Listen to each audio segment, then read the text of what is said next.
Okay. All right. Yeah, we're gonna record this. Was just very Parker was just a very friendly teammate. Okay, sure. All right. Okay. All right. Yes, recorded. Yeah. I'm recorded. All right. So big shout out to Matt Lerma here, and I'm just gonna assume you guys do not care that I'm showing the DMs. There's nothing in here. Love you, Bernie. Love you, Gabe. Love you, Oka. Love you, Edson. Love you, Jason. Love you, Anthony. Love you, Nicholas. Love you, RC. And that's RC Buford, by the way. All right, so Matt Lerma. Matt Lerma, big shout out to you, my boy. He actually gave me an entire timeline of everything that's happened thus far and what we know thus far. So Dr. Cawthon alleges that the first incident with Primo happened in December of 2021. She made Brian Wright aware of the situation in January, saying that it happened 9 times in private situations. And I believe, and I could be wrong here, okay? I don't think I'm wrong though. I believe one of these instances, or maybe a couple of these instances, I think one though, was in a public setting. So, but take that with what you will. Moving on. From January, a meeting with the GM was pushed back to March, and she was told there will be an investigation and possible consequences for Primo. And to the best of our knowledge, that never happened. So there you go. It's still kind of coming on. Now, let me say this though. From January, a meeting with GM was pushed back to March. I don't think this is that bad if, and I mean if, he didn't know what the meeting was about. You get what I'm saying? If he didn't know what the meeting was about, I don't think this is that bad. Meetings get pushed back all the time in the NBA, at least from what I'm told. So like it being pushed from January to March, that sounds insane, but I'm pretty sure it's like that in the NBA, especially around that time, because that's where all the All-Star Weekend was coming up, and yeah, there's a lot going on there. So I'm not gonna harp on Brian Wright sucking from that. He just sucks from the other stuff. She was told to work from home and was told in June not to travel with the team because the team lost faith in her. Yeah, that's pretty wild. So they asked her, okay, if you're tired of the harassment, just do telehealth. Moving on. Her attorney Busby alleges there was another incident in Las Vegas during the Summer League.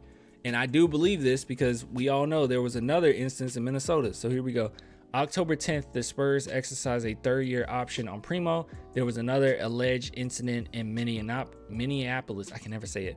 As you know. Yes, I do know. October 28th, the Spurs waived Primo. Then the statement back and forth. Then there's the statements back and forth. What he's talking about is Primo coming out, basically saying, hey, I have issues. That's basically what he's talking about. Also, let me bring this up because I completely forgot, but I'm glad that we're recording so I can kind of bring this up with the chat too. Something I noticed. Check this out.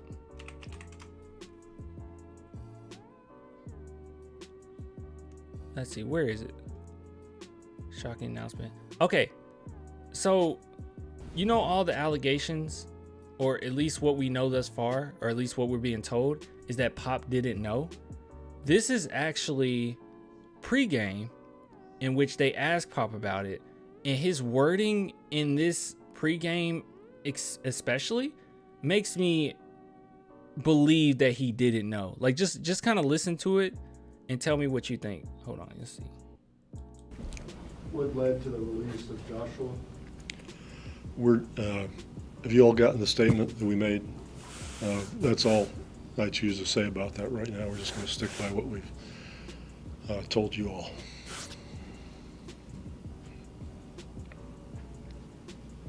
Like, I'm looking at his facial expression. I'm looking at the way that he's wording it, and it just seems as if he's just like off, Like, doesn't it just seems off?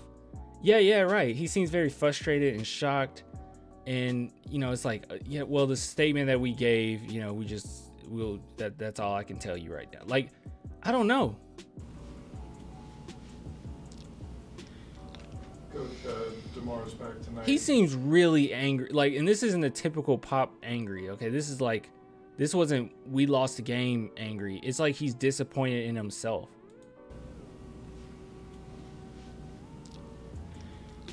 Coach, DeMar's back tonight.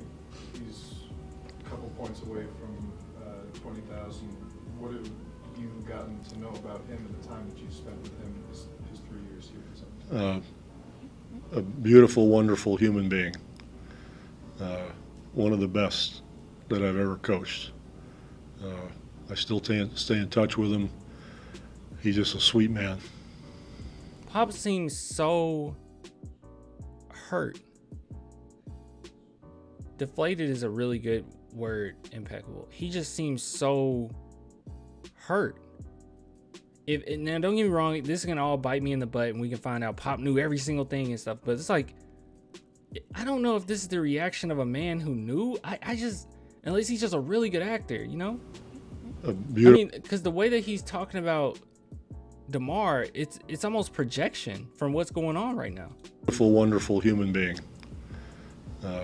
One of the best that I've ever coached. I mean, the added on, one of the best I've ever coached. I still stay in touch with him.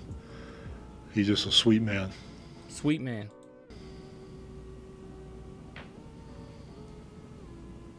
Hey, Coach said, just reading the great column by Mike Finger on Gorgie and just kind of things he does off the court.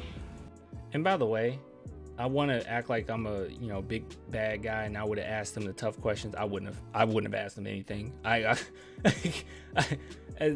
would just be disrespectful. I wouldn't be able to do it. Having someone like him on the team, just to, how does that help out as far as off the court as well?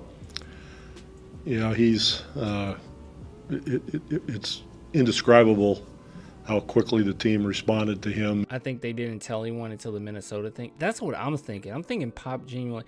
And that's another thing, too. I know, like, everyone says Pop and the front office, right? Like, we all say that. But at the same time, Popovich, he's been very open about this. He does his thing as far as coaching, and he allows them to do their thing. Now, don't get me wrong. They do intertwine with Pop when it comes to, like, basketball decisions. Like, hey, we're thinking about trading for this player. How you feel about it? And he'll say yes, yay or nay. But for the most part, these days, Pop has kind of separated himself from the front office quite a bit. At least that's from... No, I know that for a fact. Yeah. And felt close to him. His humor, his wisdom just seemed to permeate the group very quickly.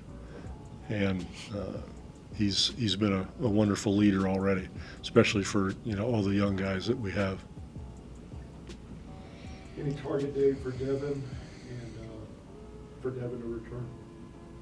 Oh, no. He didn't even... It took him a while to answer that one. He's messed up. They asked him any timeline on Devin. For Devin to return? Oh, no. This dude didn't know. I'm sorry, guys. He didn't know. Unless he's just a phenomenal actor. I just wanted to bring this up because it's kind of cool to go back and pay attention to, like, the body language when things go down. Like, for instance, like, after we got the entire timeline of what happened with Kawhi Leonard, and we go back and we watch, like, the press conferences of Manu Ginobili, Tony Parker, and Popovich, it all lines up and we know what's going on at that time. And it's like, okay, these reactions make a lot of sense now. If you go back and watch this, it's like, it makes sense that we would hear from the lawyer, the victim's lawyer, that they didn't believe that Pop knew. That makes sense.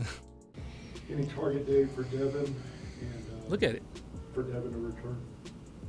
Oh, no. He looked like he's about to cry. So just to clarify, the statement stands for now, but will you guys open up about it at a later date?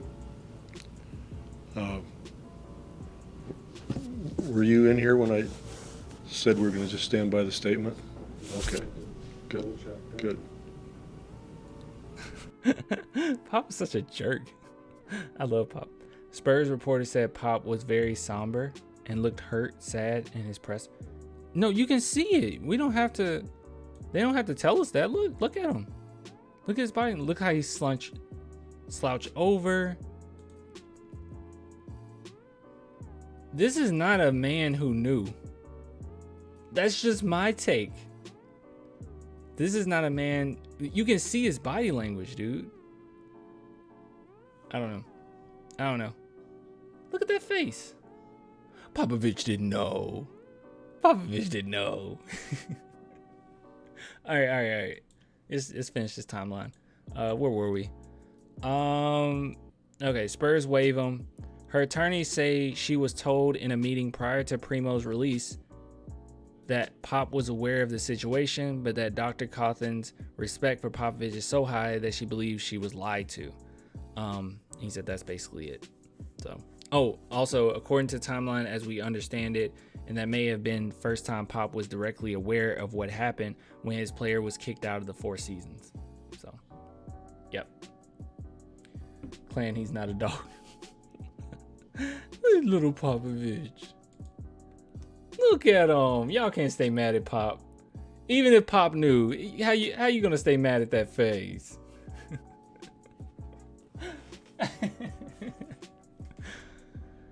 Yeah, we're done with this one.